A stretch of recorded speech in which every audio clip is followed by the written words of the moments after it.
What's up, YouTube? It's Joe Catchpolia sitting on the couch making some money investing in fractional real estate online as usual. Today I heard, or actually the last couple of days, I heard from a couple of people that Arrived is going to start selling, allowing for the sale of your shares in properties, basically on a secondary market, right? So far on Arrived, all you could do is buy shares of their properties in their IPOs, and then you're just stuck holding on to those until they liquidated the property. Um, Recent news that came out, according to a couple of people, I didn't get this email because I don't invest in Arrive. A couple other people mentioned it to me, saying that sometime this summer they expect to be able to start to sell those.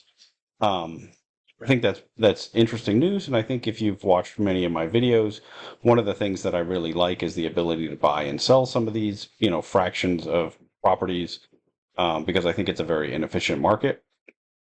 I don't know for sure that that's how Arrived is going to work. If you sort of dig into um, some of their some of the info on their site, it looks like they're telling you what shares are worth right now.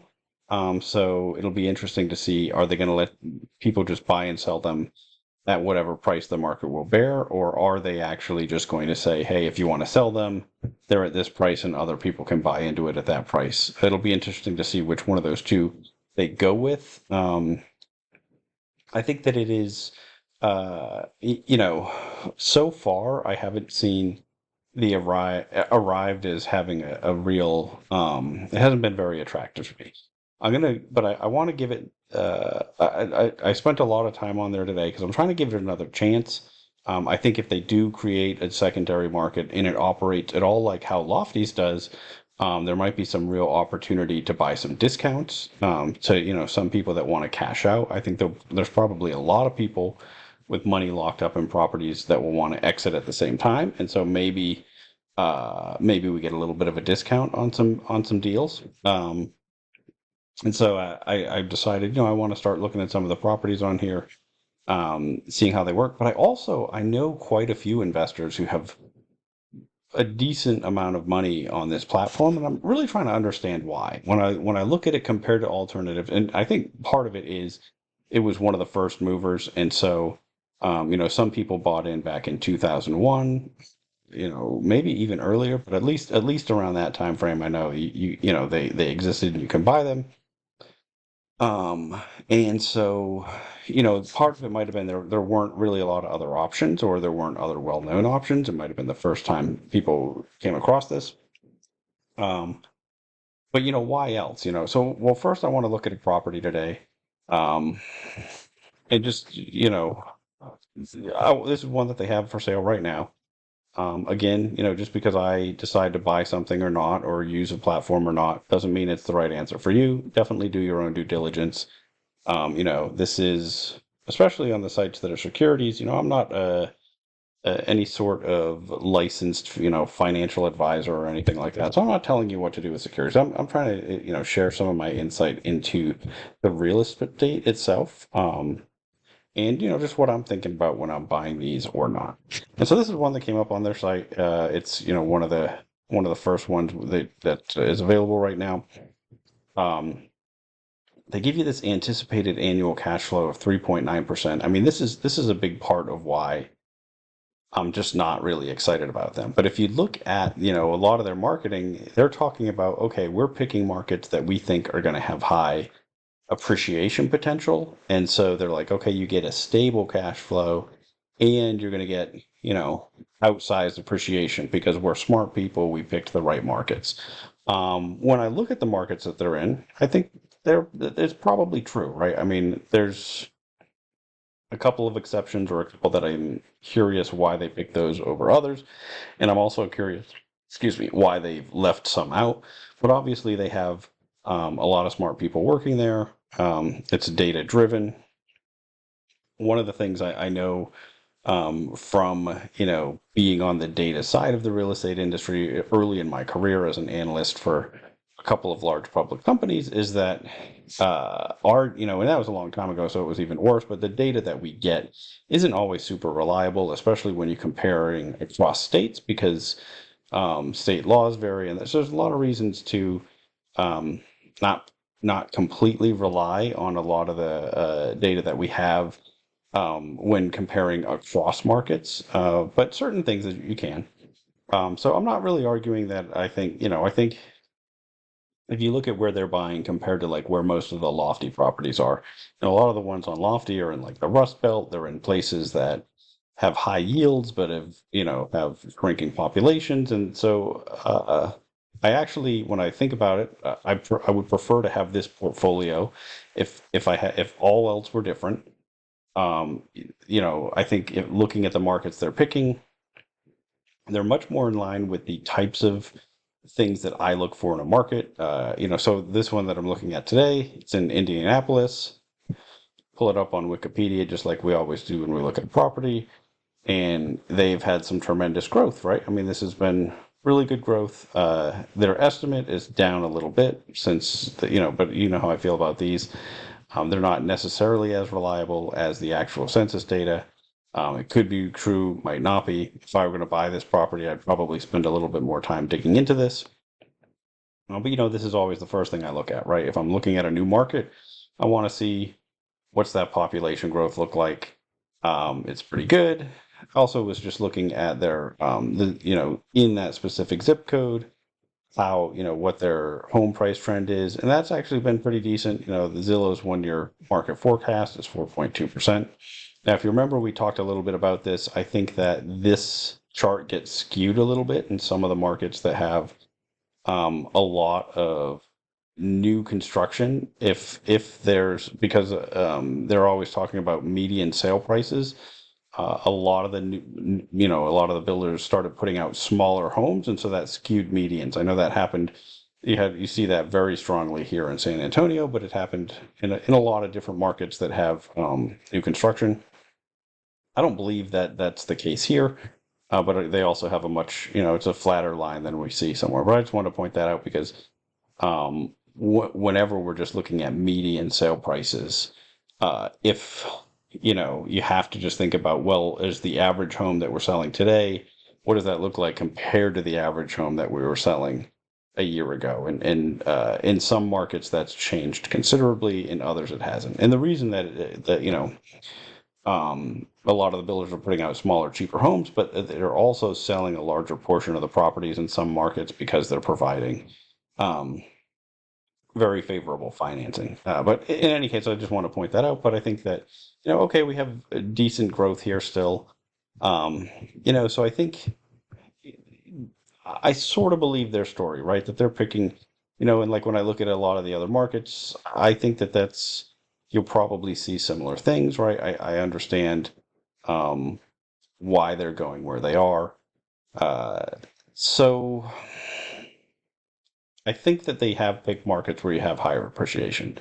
So why not, why am I still having a problem with it, right? Well, this is one of the things, I always mention I'm just not interested in them as much because of their fees.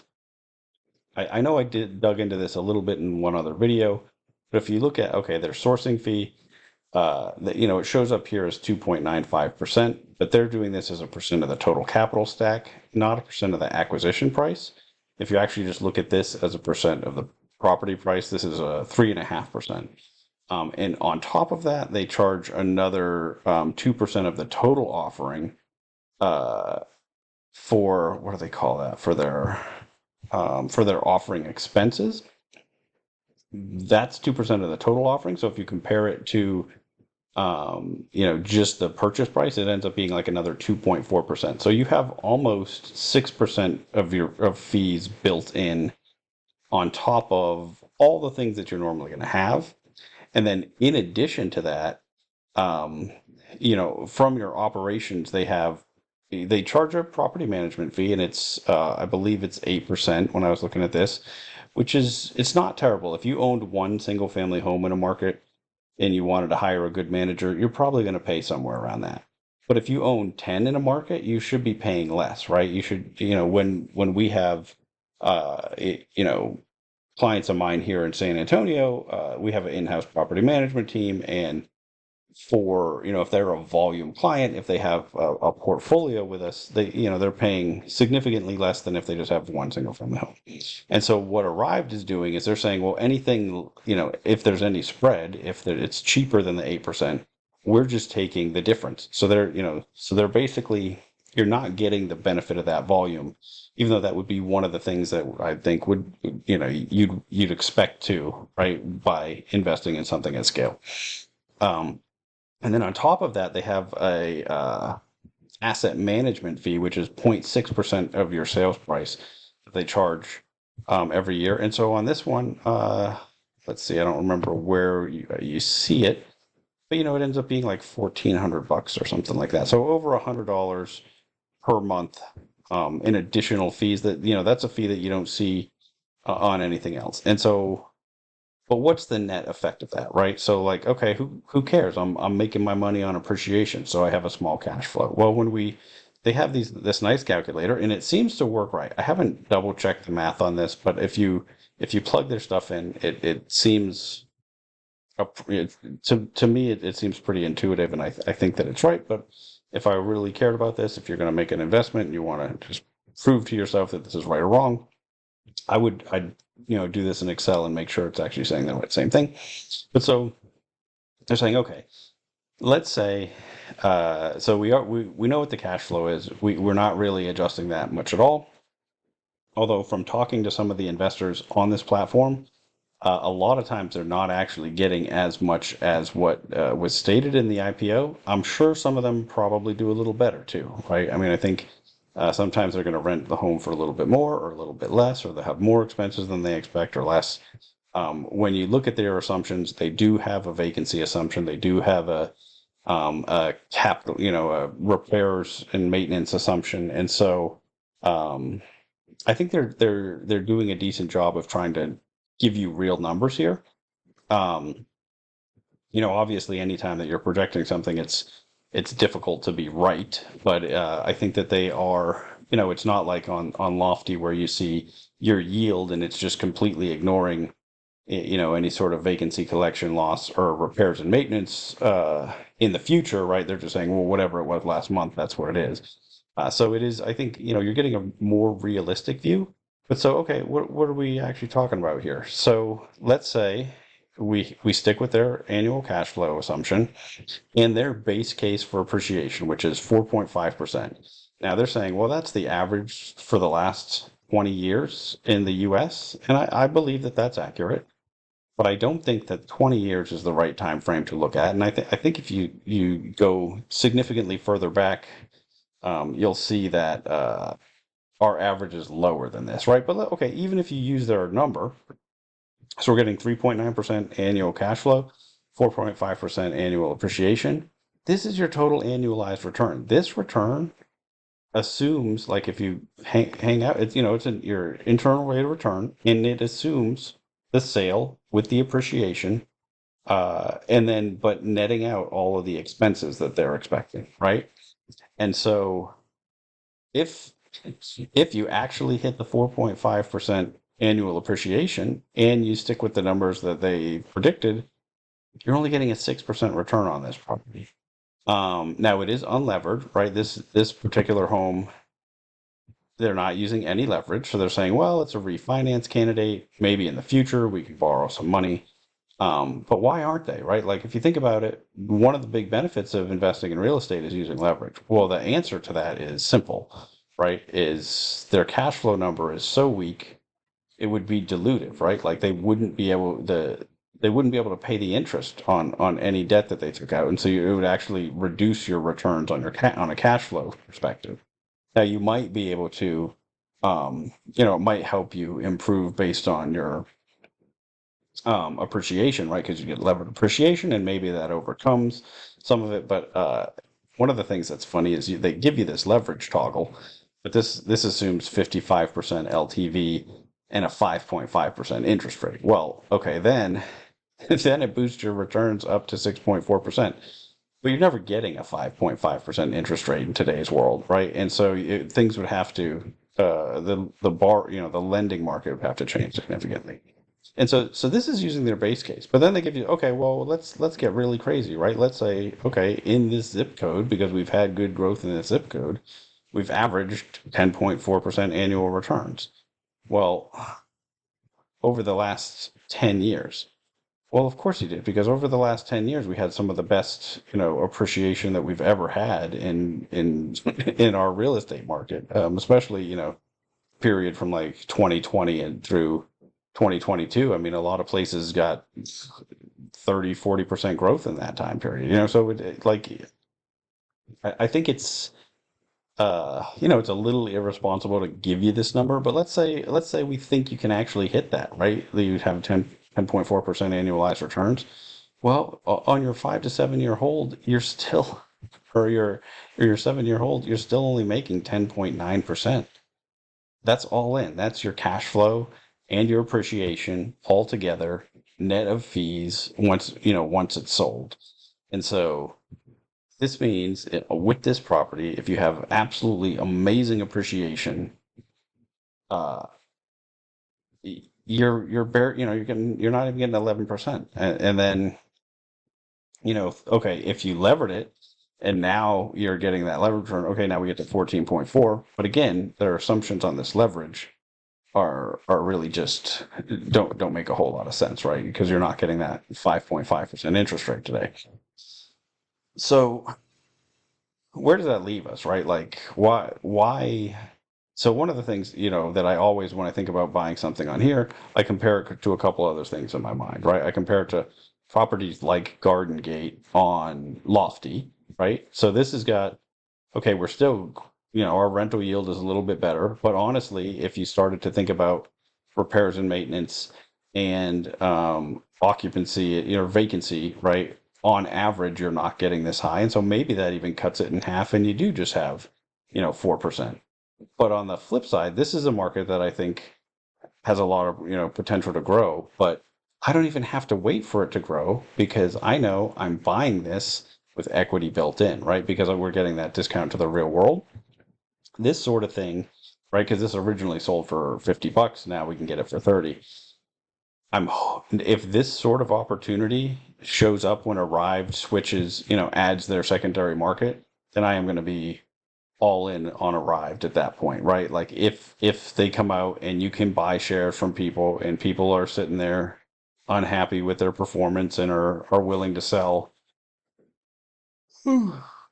at a 10 or 20, or I mean that's 40% discount, but at some significant discount that it helps you overcome the fees, I'll be all over this. The other thing in my mind I always compare it to is Mogul. I do want to. I always forget until now. Please like and subscribe. Please note any of the ones that I mentioned that I'm invested in. I do have links in the descriptions below to those sites. So Mogul's one of them. So is Lofty. I've actually had quite a few people recently come and sign up through Mogul. I think hopefully I'm not overselling it. It's a platform that I think they're doing a good job of picking properties. I did buy a little bit more of this one today again. When I stop and think about, I was pretty critical of this property when I did a video of it, but when you look at, actually, I want to look at it on the analysis tab. Um, when you look at it compared to an Arrived home, uh, it looks amazing because what are we getting? What's happening here? Well, clearly there's something wrong with this site right now, or I accidentally, yeah, there we go. Okay. Cash on cash yield year one. And again, this is their projection, but it's almost double the 3.9, right? And then annualized IRR. And okay, what are they looking at, for an appreciation rate to get there? Well, they're using 3.5%. I don't know if you remember when I watched this video, I thought maybe that's a little aggressive. Maybe it should be three, right? To get to a similar number on this property, though, we're talking about we've got to get 10% annualized return, and we're still not hitting that same return, right? Couple of reasons. Part of it's the fees. Part of it is this is a short-term rental, and the other one's long-term rental. So you have much different risk profiles. And then obviously, Arrived is a much bigger, more established platform. And so the more I was thinking about this, I was like, okay, so why is somebody choosing Arrived over one of these other platforms? I think there's a couple of reasons. And so I think there's definitely reasons that you might want to be on here. One, they have hundreds of properties, right? Like, if you've been buying on here regularly, you could have extremely wide diversification. One guy that I was talking to in the chat today on our Discord, which there's a link to that Discord in the description below, um, mentioned he had pieces of 300 properties on here. That is that type of diversification. I don't think there's another platform you're going to get that on, and for real estate deals right now, other than ground floor, but that's a debt product, right? So it's a little bit different. Although when I think about, comparing them, I think I would, while I know I have personally chosen ground floor over arrived, right? You're able to get a whole bunch of pieces of a bunch of different deals. You're locking in a higher interest rate, although obviously, um, there's still risk and you might not get paid that out. But I think that the likelihood of, hitting that 10% yield on ground floor strikes me as being much more hot or much higher than hitting it on arrived, where they're not even telling you that, right? They're saying like, oh, if you're getting these average returns, you're going to be below that, right? Like, I mean, this is I think in my mind what the would be like a reasonable expectation is this here, right? And so my reasonable expectation of buying this property is I'm gonna make a 6% return, and it's hard for me to get there, right? But so if I am one, I want to if I have a ton of money I want to deploy, maybe Arrive makes sense in that case, right? Because I want to spread it about across a bunch of properties. If I'm very risk, again, I think ground floor is a good option for that same thing, right? They have hundreds of loans, but I don't know. I think that I'm not sure which one has a bigger total market cap right now. But so that's one reason that maybe I might choose Arrived. Um, if for some reason I had a strong belief that we were going to get significantly higher appreciation over the next 5 to 7 years than what anybody is projecting, right? So like if I have some reason for believing that, that might lead me to invest in Arrived. And if I'm just very risk averse and I'm impressed by all the large companies, let's see, all the large companies that have invested in it, right? Like they talk about it being billionaire backed. Um, that might be a reason, right? Because like, so for example, although if you're starting from scratch today, and I mean, it's not as if there are so many options. Okay, that was already funded, so right now you could invest in 4 properties, or you can use their funds, and I think I did a separate video about that. So, but I think probably if you were trying to accumulate a large number of properties and you were just going to buy everything that came up first, over some period of time, I think that you could get there much quicker than you could, for example, through Mogul. But I think the reason is I think Mogul's just doing one, they're a much smaller company, but I also think that they are trying much harder to select better properties, and that's what I'm struggling to really understand. What the value proposition is here, right? Like if I'm trying to get a 6% return, there seems like a lot of ways to do that without locking money up for a long time. Now, on the flip side, people that bought these, let's look at these, right? That bought these way back in the beginning, because this is I think this is one of the oldest ones. Um, I'm not sure if it is. I was looking at these earlier, and in any case, if you were one of the people that bought it very early on, they outperformed on the appreciation side dramatically because we had this huge property boom, right? And so, like, if you think that that's going to happen again, well, then yes, you might be better off having bought into the equity side than buying on ground floor, and you might also have been better off if you could just deploy a lot more capital across a lot of properties. So I think that that's why they still exist. I think, or that's why there's people that are still putting money into this platform. But it's still for me today doesn't present a great opportunity, right? Because if you just trust their numbers, and I know I've mentioned this before, but today I'm really trying to trying to see what else there could be, right? Because I've talked to more and more investors who are putting money onto this platform, and it is, um, I just want to understand why, right? Because I want to make sure I'm not missing an opportunity. But you know, and so if you, you know, if you are invested in here and you have a reason that I'm missing, please put that in the comments or join our Discord and let's talk about it. Um, but I think, you know, and the reason I'm really talking about this today is as soon as that secondary market opens up, there could be the opportunity to jump into some of these. And if we can buy them discounted, then I think it's a whole different world, right? But on the flip side, it could look like Arc 7, which I did another deep dive into. You know, I spent some time digging into today, and you know, they have some secondary trading, but I don't know how their pricing works. But it doesn't seem it doesn't, you know, there's no real discounts to be had. Even properties that seem like to me that, you know, they're not performing particularly well. There's not some, you know, there's none that I've been able to identify that are like this Garden Gate property on Lofty that's, you know, 40% discount to its original sale price. I mean, we're just not seeing anything like that on Arc 7. And my guess is they're doing something with the way the bid ask works that keeps that from happening. I don't know that for sure. It could be the other thing that I think is happening is on this platform and on there. I think the people that invest in there have really bought into this idea that we're buying premium properties and premium markets. We expect above average appreciation.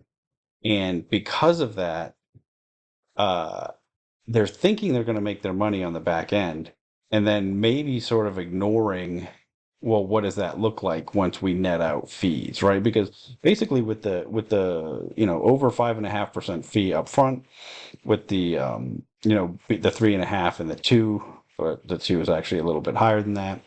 um the way they handle their disposition is a little bit weird too, but like in general, they're expecting 6 or 7% disposition fee. That is going to be like um, sort of enveloping the sales commissions as well. So seems like maybe what they're doing is going to try to negotiate a lower sales commission, but then get the difference on that. But it's not explicit. Um, but you know, so okay, you wipe out at least the first year of appreciation if it's 5% with the fees from the first, you know, from the acquisition side, and then you know you always lose the you know, at least a year or two with that 6% or whatever, plus you know, closing costs and everything. I mean, you're really talking about 9 or 10% in a lot of markets, and so then you know, you held it for 7 years, but you wiped out 3 years of appreciation. That's why you see this really muted return, right? Like, because a lot of people in their head, they're saying, okay, you want to just add whatever my cash flow is to my appreciation rate, and that should be my total return. And if, you know, if it weren't for additional costs, that would be true. But that's not how it actually works because of all these other fees. Um, so I don't know. I think that's part of what's going on, right? Beyond that, it's hard for me to know, right? One of the things I was thinking is, well, if I'm buying these equity positions, I might be thinking, okay, let's hold this very long term. But most of these that I look at say they're being purchased for a 5 to 7 year hold. You know, this assumes a 7 year hold period, and so it's not even as if like you're okay. I'm just a buy and hold investor and trying to buy in the absolute best market. I think that's really all I want to say about this today. You know, if you have a good reason that you're buying arrived homes today, with the way, you know, with their assumptions were, I mean, it's not even, I'm not even questioning their assumptions here, right? Like a lot of times I think I have to on Lofty and a lot of other sites when they're new, you really have to dig into and question their assumptions. I'm not even questioning this, right? I'm just taking this at face value. And like I said, I mean, some of the investors I talked to said that they're getting that these numbers that they've anticipated have been a little more optimistic than what they're actually getting. But so, you know, I'm not even questioning that, and I'm still like wondering why someone might do that. Um, at the same time, I think I'm going to spend some time looking at some of their, you know, because you can look at it. I think it's every property that they have sold out of, right? When you look at this, um, I think it goes back to all the ones that they've ever sold. I'm not positive about that, but if you wanted to, start to identify some ahead of, this ability to buy into them, that it might, that's what I'm starting to think I might do, right? Pick a couple markets that I'm interested in. I don't want to do too much work on it because, like I said, we don't know how that secondary market's actually going to operate, right? I mean, they might be like, okay, now you guys can sell if you want, and people can just buy in at X price. If that's how it works, I probably still won't be buying any of these, unless, I mean, there might be some opportunity if if you think that that price that they've pegged is a mispricing somehow. But we're just looking for inefficient markets here because that's where you really make money, and so hopefully that's what happens. Hopefully some people just want to cash out and there's going to be a discount. We'll see. We'll see if that's how it works out or not. Um, and that's really it. So just like always, until next time, I'm just going to keep making mistakes so that you don't have to.